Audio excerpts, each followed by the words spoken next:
Selamat datang ke Lensa Kita Studio. Okay, hari ni kita nak cerita sikit pasal kamera yang kita guna dekat studio production kita orang lah. So mainly body ni X-T4 Fujifilm. So kat Lensa Kita Studio ni memang kita fokus pakai Fujifilm lah, sebab saya memang minat pakai Fujifilm So dulu pakai X-T1, X-H1. So sekarang ni dah jual dua-dua, kita angkat X-T4. Ni body memang mantap lah. So nanti detail tu nanti dulu. Aku tak ingat detail dia gila, banyak. Lepas tu ni all-rounder lens. So ni mostly kita punya job untuk all-rounder. Memang kita pakai 1770 Tamron.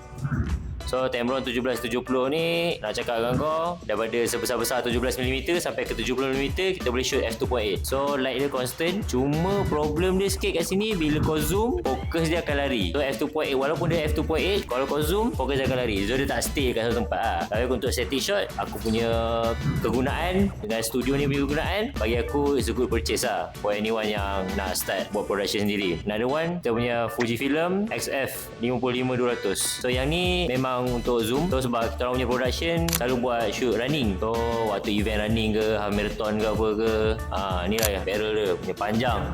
So yang ni bukan lens mahal sangat pun, sebab dia f4.5 ke 5.6 lah dia punya apa, dia punya detailing dia punya aperture silap. Tapi dia ada OIS, lepas tu aperture control punya click button kat sini, and then barrel zoom lah. So kalau lens moden selalu barrel zoom ni dah tak ada lah. Ni lens lama yang ada macam ni. Alright, and then untuk portrait kita yang paling sharp aku nak pakai ni lah Sigma 30mm f1.4. Yang ni untuk APS-C saja.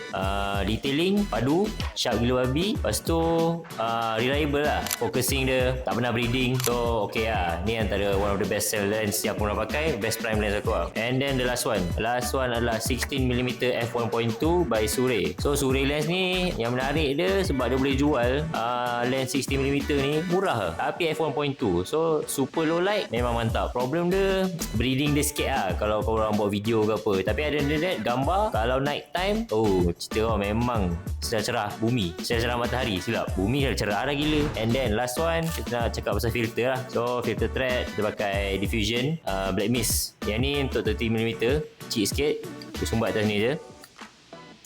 And then VND untuk 30mm ni gitu. So boleh gabungkan je.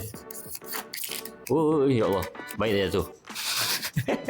Terabur lens aku. So ni ada VND dengan mist. So mist filter ni apa function dia? Function dia adalah untuk halation lah. So bagi light lebih soft, lebih dreamy, sebab kita cuba chase that film look lah dalam kita punya studio. And then kita ada yang ni Black Diffusion untuk 1770 sama gak. Woi, pusing jatuh ke?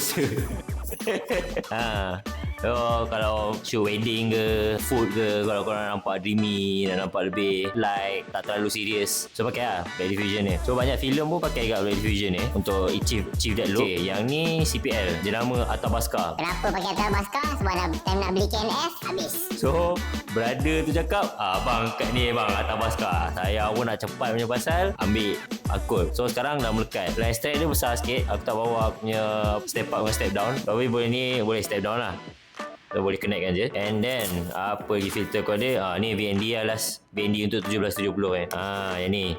So VND ni apa kalau korang tanya, VND ni dia macam sunglasses lah untuk lens. Kalau terlalu cerah kita pakai ni. Instead of kita naikkan shutter speed, kita tinggikan aperture, kita pakai VND sebab kita nak achieve same shutter speed dengan aperture rendah. So kalau tengah panas terik, kalau korang naikkan aperture, nanti background dah field of depth tu dah menjadi besar. So kita pakai VND ni untuk counter that problem. Alright, tu je bersama kami di Lensa Kita Studio. Jumpa lagi.